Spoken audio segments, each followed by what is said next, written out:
Hey guys, it's Jonathan McCormack. I'm an attachment specialist in New York, and we're kind of just going over relationship OCD.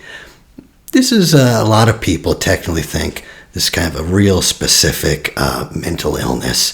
Some people aren't too sure, but regardless of what you think, it's something that a lot of people do suffer with, and especially people who have a lot of anxiety in their relationship, they'll be able to relate to some of this at least. I just want to talk about cognitive distortions and thought restructuring. This is kind of like CBT type stuff. And in general, I don't like CBT. I did it for a long time myself, and I did get something out of it. But it takes a long time. You have to write down things every day. I mean, it takes a minute. It's not easy. But what I do think is very valuable is being familiar with some of the thought distortions, at least that, being familiar will help you because you'll see yourself doing it. Maybe you'll see your partner doing it. Boy, if you have someone you can work with, you can, each other, hey, let me know when I'm doing this. But people have a lot of anxiety in relationships. They think in a couple different ways, specific ways, And this is because we've been wired by genetics and the environment to fear, a lot because our environments are frightening. And the brain just generalized those fears to everyone. So if you had a fearful experience with your mother in childhood, it was generalized that all intimacy is fraught with danger, So the first thought is all or nothing thinking. People with a lot of anxiety do have this. Is a kind of black and white, all or nothing. And what the essence of this is taking a shortcut, right? So my partner forgot to call me. They are cheating, And instead of going to, maybe this, maybe that, no, it goes right to the worst possible thing, And that shortcut in survival is good. You don't want to be sitting there thinking, is a lion going to eat me? No. Loud roar, lion eating me. I'm just going to run, Then you get a little older, now we're civilized, and it doesn't work that well, Now, the problem with that, because it shortcuts, it also short circuits, So if I sit there and say, why is that a shortcut? Partner didn't talk to me. Well, there's a lot of other facts, a lot of things we don't know. But think about it, even things I do know. Okay, partner didn't call me, but also partner been with me for a couple of years. Partner just the other week helped me out. Partner did this, partner did that. Well, there's a lot of positive things about my partner that I didn't even think about. And a lot of times people's relation anxiety, you have to point this out. Last week, didn't you tell me she did this and didn't he do that? And weren't you so happy? And I'll be thinking, yeah, I kind of do remember that. And there's even some people who write down every week their partner's positive qualities, just to kind of help them keep it in mind, This particular relationship anxiety, this particular black and white thinking is devilish, because this is how people with this think. Either I'm 100% in love, certain, free of all doubts, or my relationship is doomed and I'm with the wrong person. Those are the only two options. You either are certain all the time and deep down inside this is the one, or this person is just going to betray you and stab you and leave you divorced. I mean, that's just the fact. Those are the two options. It can never be in the middle. Sometimes I'm really sure, sometimes I'm not so sure, and boy, it comes up and down, and I'm just a human being, and how can we be certain of anything? No. So, at this point though, people usually ask me, so how do you know which of these thoughts to listen to, and which is an exaggeration? Partner didn't listen to me. Partner's going to leave me. What if that's true? I mean, what if that not listening is one of the signs? And it's true, I mean, how do you know? You don't have to answer that question. You don't need to know that. I mean, really. You just need to add one additional step between having a thought and automatically believing it. Okay? That's all. So what we're trying to get rid of is automatically believing it. Trying to create gray areas, So it's not this or this, because this might be true. I don't know. Perhaps they are going to leave you. That might be true. And you could tell yourself, no, but you're not certain. And that's another thing, people with relationship OCD, they have to be certain. Or else they can't go on 100% certain with everything. But no, what you want is like partnered in to call me, and instead of a direct action, like oof. Because that direct action, once you believe it as a fact, your body's like, oh, it is a fact. I better cause him emotions, anxiety, panic, so he can get ready and do something about this. But it's just a thought. If you have some space in your head, you can hold that thought. Maybe my partner's going to leave me. And have no emotional reaction to it. You're like, oh, let me think about it though. Maybe this, maybe that. I don't know. And then if you come to the conclusion they are, you really believe, okay, well then you're probably going to get upset. But not until then. You don't want to have the thought and then get upset. Because what happens is you have the thought, you get upset, and now you feel that it's true. So try to convince yourself out of it now. Like, not only did I have the thought, they're going to leave me, it feels like they're going to leave me. Well, between your thoughts matching that nervous system reaction, it's going to feel very believable, But if you can have a space, you don't have to get to that reaction. And you'll have time. And we all know this. When you're angry, fearful, in panic, you don't think as well. You're more irrational. You come at problems in a very black and white, blinkered way.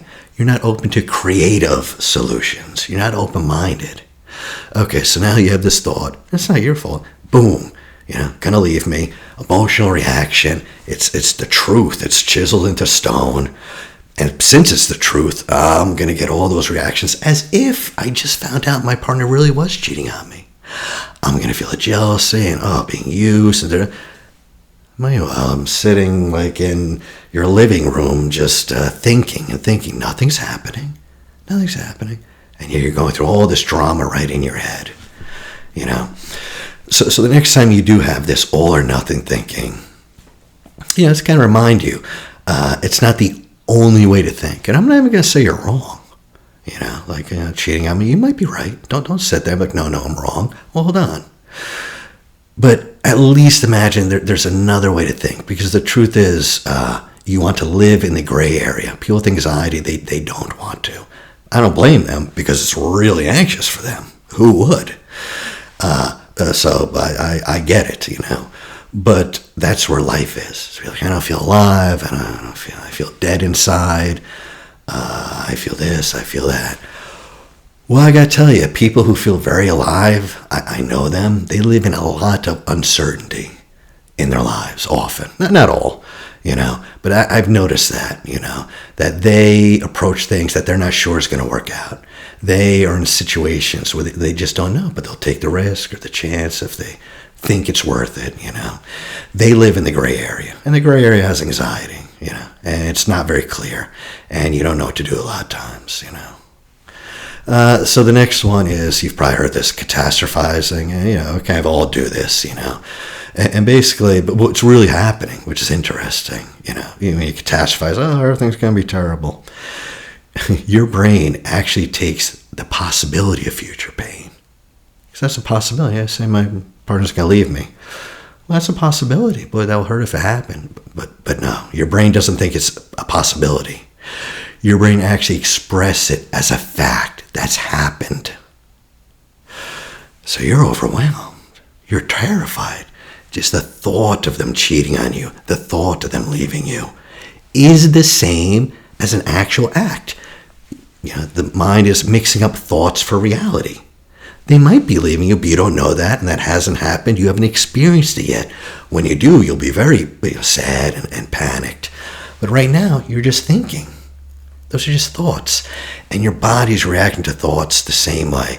Now, this was great when we were cavemen, because Trog, he yell out, woolly mammoth behind you, or whatever. And the brain would act, those thoughts, woolly mammoth behind you, he would act as if it was real, as if he just saw a woolly mammoth, and his system would, boom, bound back, and oof. And that was good because maybe Grog was lying. Maybe there was no woolly mammoth. But who cares? He jumped, whatever. He started running and jumping. If he got fooled, he got fooled. Better that than be getting eaten, And that's fine when it comes to action, but not when you enter into your head, not in the mental world, Because in the mental world, what you think and what you experience are oftentimes mixed up. So, but there's a couple reasons you don't want to catastrophize, because people think, well, no, it's almost a good thing I catastrophize, because if I didn't, I wouldn't be prepared. If I didn't spend all this time thinking about the nuclear war, getting cancer, getting this, getting that, I'd be very vulnerable. But what you're really trying to do is you're feeling insecure. And you're trying to feel secure. How do you feel secure? By figuring things out, by going into your head and going into the information for the 1000th time and trying to get crystal clear certain about this thing. And once I'm certain, I can calm down and then I can live, Well, in that distortion, not only does it feel real, but you almost take it as a fact, So first it actually magnifies the likelihood of the outcoming, occurring, just for an example, the big one, if you read a lot of attachment literature, is a lot of men avoidance, especially fear the loss of autonomy. No, I want to be my own man. And boy, if I get married, maybe it'll be too much, and I won't be able to, I won't be able to have my identity. And if they feel that's happened, that loss of autonomy leads to sexlessness, which leads to unhappiness and divorce, because that loss of autonomy, kind of their mojo goes with them. Once they feel they lost that, they can't get that eros for their lover anymore. So people who are terrified about someone eating into their space, and that's always on their mind, they're going to feel a lot of that at times. And that's what happens to avoidance. They come on very strong, and it's wonderful, and 7 months later, that's it, no intimacy, because it shuts down for them. Not everyone, we're really generalizing, But yeah. And the other thing about catastrophe is it doesn't actually help. Like you think it does, but it actually doesn't help, You could be like, my girl's gonna leave me, my girl's gonna cheat on me, on and on and on and on. You're not preparing for anything, But also think about it. Okay, let's say that happens. Let's say she is, and she's gonna leave you. What would happen? Well, I think you'd be very sad. I think you'd really mourn. I think it'd be tough. I think you'd have a very tough year, And I think after a year, 2 or 3, you'd move on. And maybe you'd find someone else. Is that good? No. Is that painful? Hell yeah. And I don't blame you for wanting to avoid that. But is it death? No, it's not death. There's things you can do. For the fear of autonomy, this happens to a lot of men. Like the wife gets pregnant or is going to, and the avoidant man immediately shuts off because it's kind of like, oh, wow. This baby is going to come in between me and her. Baby's going to take up tons of time. What little time we do have will be for the baby. And I won't be able to do anything. My hobbies, my reading, whatever I like to do. Oh, my Lord, that's terrible. Well, first of all, don't, and most people come and be like, no, necessarily, that doesn't have to happen, and maybe not. Okay, maybe not, but maybe. I mean, that's not insane. Yeah, you got a kid. You might very well have to give up all your hobbies. You might well have no time for that. People try to convince the other person that they're wrong. Oftentimes, like, no, that could happen. And the brain knows it. So instead, just go with that, and tell yourself, okay, let's say that happens. Let's say that. Well, if you're anxious, you just think, well, it's divorce. Slow down. Think about it. You could hire a babysitter. Be money. But that's a solution. 2 days a week. So You and your wife can go out, or you can do your own thing, whatever, right? And of course, worst case scenario, you leave the relationship. I don't know. Maybe you hire a nanny. Maybe you do this. Maybe you do that. I don't know. Maybe you look at another job that has less hours. Maybe this, maybe that. But the fact is that you're not going to die. No matter how challenging it would be, you have options. If you feel you have no options, if you can't see any options, you'll be anxious a lot of the time. And the more anxious you are, the less likely you are to see options. So it kind of feeds in on itself. But if you slow down and really think, okay, if that happened, what would really happen? Think, there's things I could do. Go to a marriage counselor. Boy, yeah, if we're not seeing each other, maybe that would help. Maybe this, maybe that. I don't know.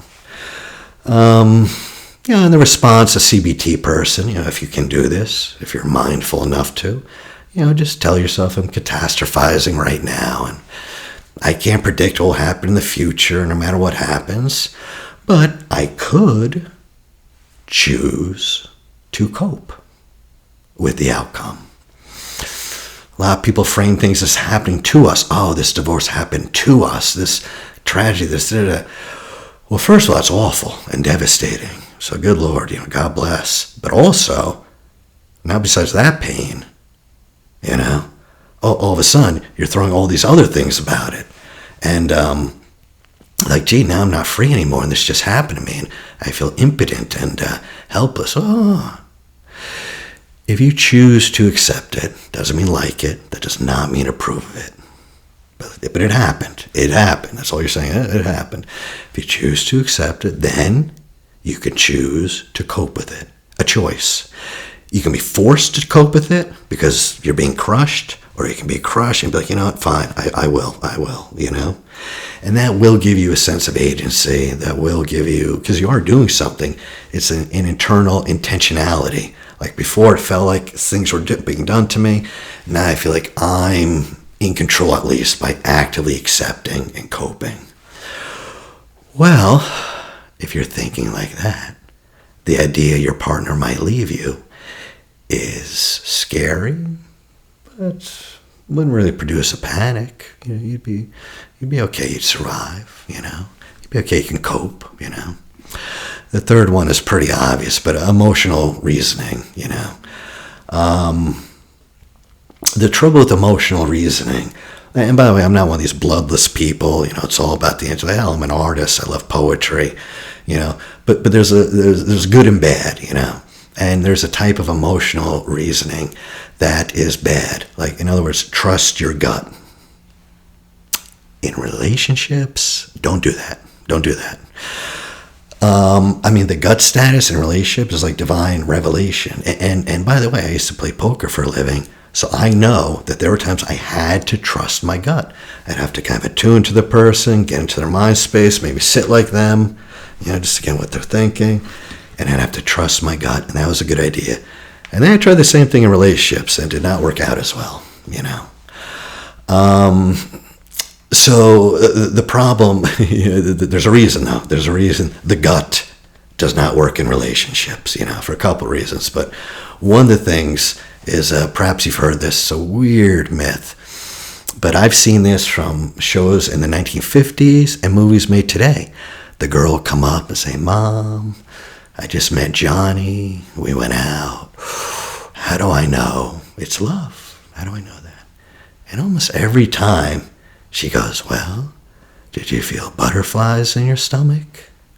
And if she said yes, that's love. Nope, that's incorrect. No, they shouldn't. That's wrong. The butterflies in the stomach. First of all, that's a fear signal from your amygdala. Okay.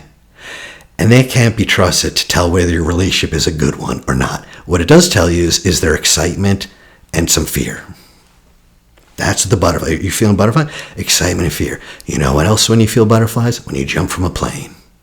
Exact same feeling. But oh, geez, man. Because you're feeling excitement and fear. The butterfly, you're about to jump from a plane. Like, oh, it must mean I love skydiving. I'm in love with this plane or my instructor. I would never come to that conclusion. I'd be, boy, I'm excited and, kind of scared about this thing, Now, if you're an anxious person, if you're a human person, and you're trying to get a relationship, you gotta be vulnerable. And being vulnerable, you will notice quite a few anxiety feelings in the stomach. Again, you might think, oh, that means I love them. No, that means you're kind of excited to share these things, but also a little frightened what will happen. And that's a heady mix, And the truth is, what you feel to be true, that's usually more accurate picture of what you fear to be true. Rather than a clear marker of the truth itself. So, perhaps one person, it really, says, oh, I'm just disgusted with my partner. Just disgusted, And it's like, okay, maybe. And what does that partner represent to you? What's the thing you fear? And like, well, it's really what my partner represents. Your journey into love, then the possibility of pain, rejection, abandonment. Yeah. So if someone tried to get close to me and that came up to me, I'd be disgusted with them. And that happens to dismissive avoidance. They're very, very hands-on, but then they just go cold. Just boom, It got too intimate. And they just get disgusted. And you hear avoidance, they're not bad people, but, sometimes they get very cynical, very sarcastic and cutting. It has to push you away, So I would not go with the gut feelings. So what do? I just run it through a filter, the exact same filter. Like, just have space there. Like, that's it. Just so make sure that the intuition isn't just a fear response, The fourth one, the big thing is, should or must statements, perfectionism, and this is huge. Like, people can't have relationships because of this specifically, because they will tell me like, oh man, one day I feel totally in love.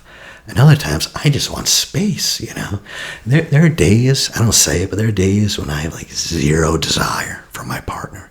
Zero love. I'm there and they're there and I'm just sitting here, And of course I start to think, single days, that was nice. Yeah, the single day. But also, something's wrong. I shouldn't be thinking this way. Yeah, perfectionist? No, they shouldn't be there. Of course, a perfectionist shouldn't be there. A perfectionist should know everything all the time with 100% clarity. Of course. But a perfectionist will be thinking like, whoa, I'm having doubts. Something must be wrong. The relationship must be wrong. Something must be wrong with him, with me, And usually at that point they'll switch into comparison. Another thing they do, and you hear this all day long. You don't hear this with really happy couples, even if they're going through a hard time. But you hear this like, if I say, so what? Sometimes you don't know, sometimes you do. Yeah, we're humans. Come on, you don't think everyone else does it? Oh no. My parents or my cousin or like a brother or a sister, when I see them, they're just always angelic and they never raise a word to anyone. And when she smiles, there's like a little unicorn. And you think that's true. And it's like 100% false. That's just how they show up, man. That's just how they show up. I had one client, a doctor. This is my buddy. He wasn't a client. So he was a doctor and he used to go on and on and on and on. His parents never got angry. His parents never would shout. And he does. And he felt so guilty. And then one day when he was in his 40s, he did family therapy with them. And he was shocked to hear that they had like years of just fierce argument. And he's like, are you kidding me? Like, I never, ever. And he said, well, one thing we did say was we will never be like that in front of you. And probably there was a few times that he'd forgotten. So every time we'd have an argument, we would, close the door, and so on and so forth.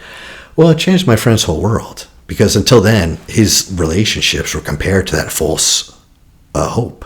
And so every relationship was obviously not working because it wasn't perfect like that. But learning that, you stop comparing, Nowadays, I hear people complain about things that are just normal in relationship. And if you don't think it's normal, you'll have a lot of anxiety about it. You'll think, oh boy, there's something wrong with me. But listen, every relationship has days of disconnection, days.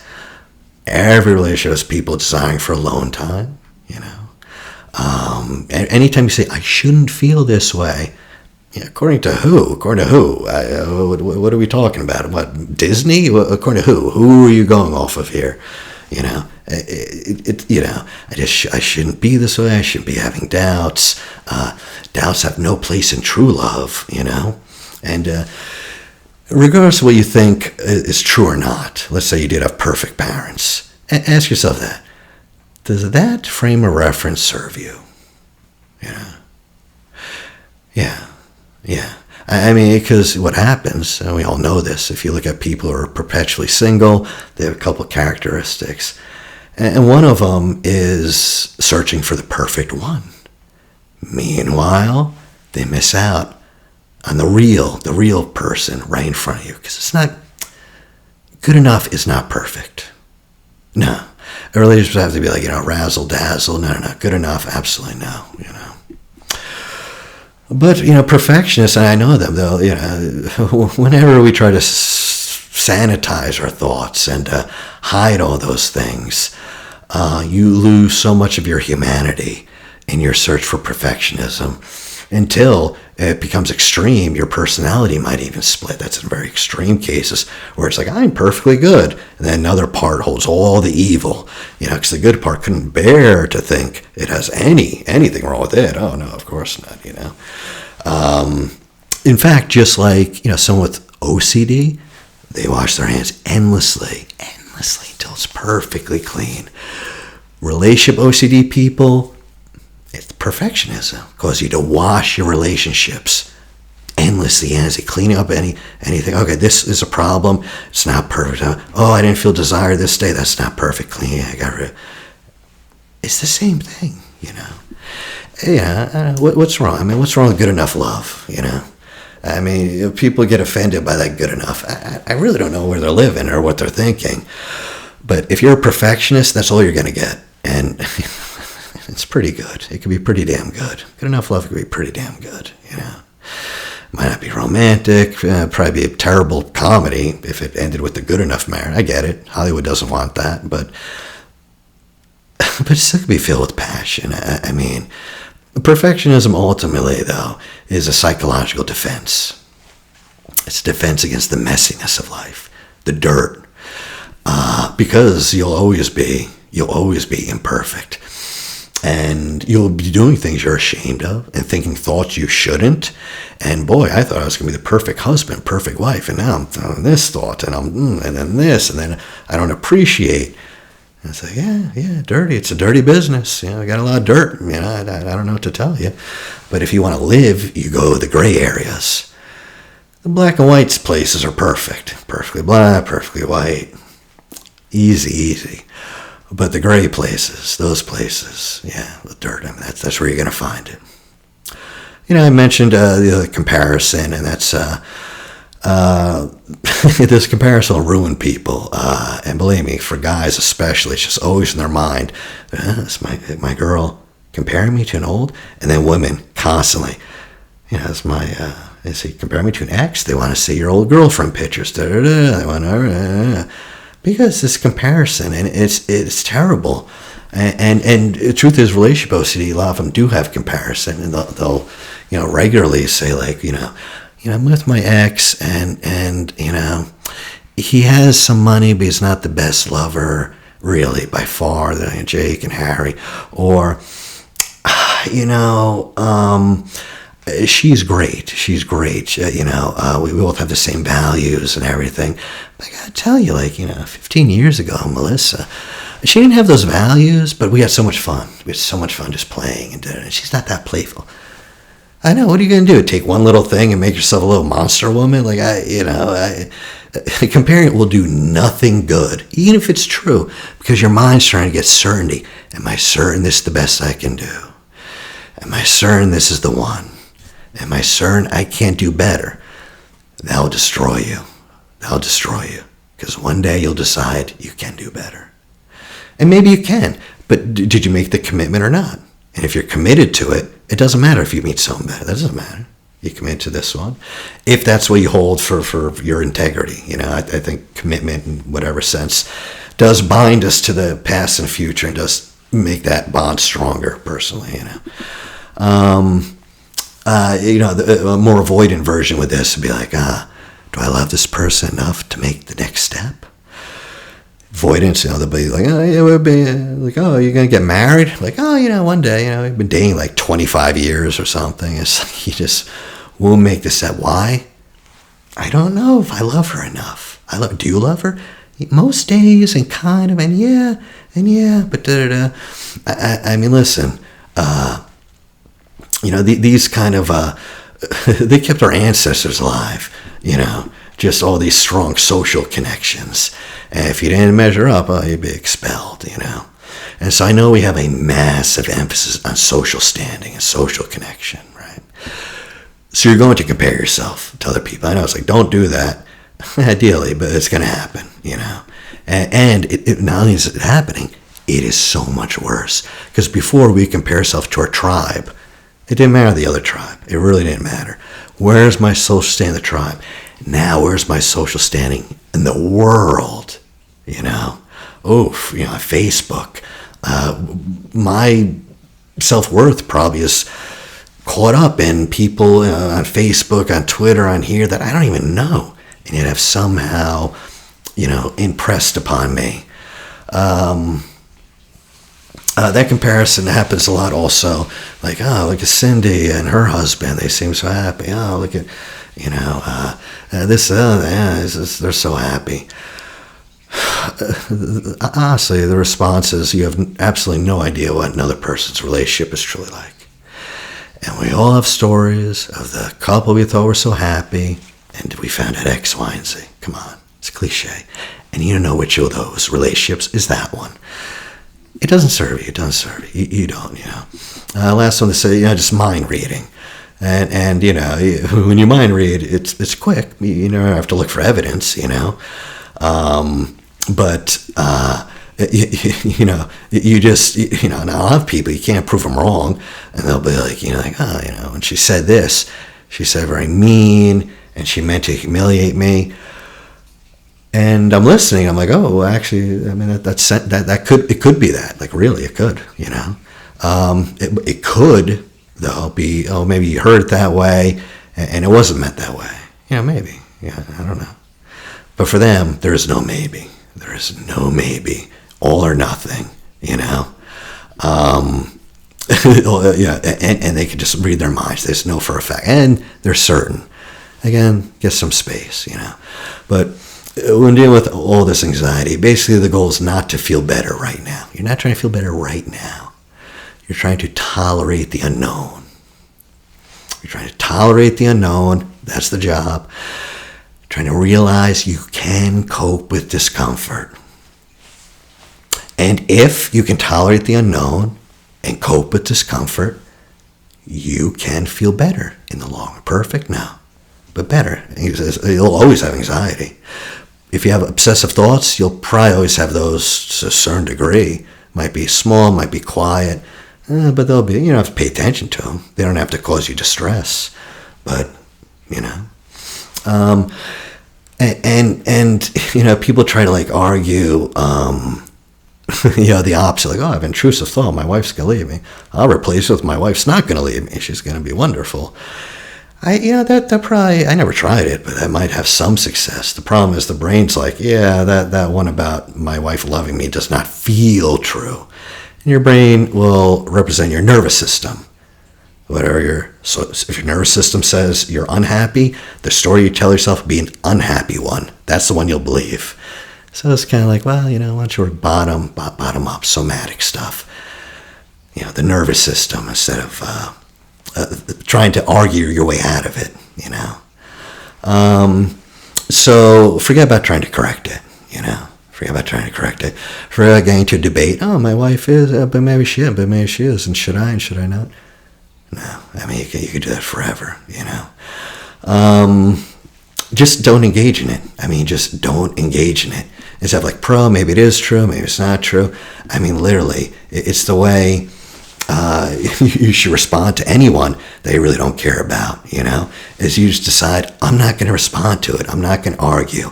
You know, the tug of rope, I'm right, you're right, who's right? You're just going to drop it. You know, you're just going to drop it, let it go ahead. Okay, fine. You know, you're not going to deny it. And I say, well, that's not true. You're not even going to argue with it. You just let it. You let it, you know. Yeah, and if you don't argue, it's like a bully. A bully, argue. If you say something, he's going to argue with you.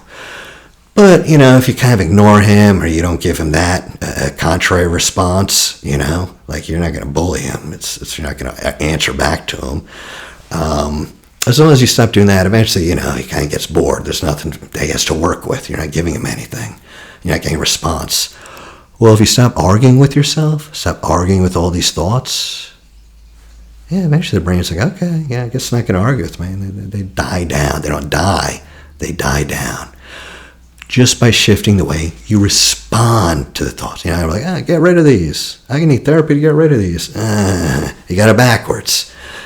First, you have to shift the way you respond to them. That's what we're doing. Your responses. Forget trying to do the thought, just how you respond to it. And you know, we'll talk about kind of responding to which bits get your attention, you know. But basically, to truly overcome, if you really have relationship OCD, to truly overcome, the main thing, you must be willing to do something uncomfortable. Like, if you want to see me, like, okay, do you want to do a bunch of uncomfortable things for a few months? And we're saying, no, forget it, okay. And I know people don't like that, but you need to learn to coexist with it, you know. You need to pull up a chair and be like, my anxiety, these thoughts, these obsessive thoughts, it's a part of me. There's other things you can, you know, I do IFS and some parts work. There's other ways to look at this I think are helpful. But just for this, it's a part of you. I mean, it's just a part of you. And you welcome it if you can, you know, and you let it stay and let it do whatever it's going to do. That way, it's not arguing with you all the time. It is there, and it'll start up now and then, but it won't be a constant thing, you know. But for that to happen, you have to be willing to coexist with it, period. You have to kind of invite it to your table. Pretty tough, you know. I know it's counterintuitive. But anyway, we'll go in about some more ways to do it. I appreciate you guys listening. Thank you.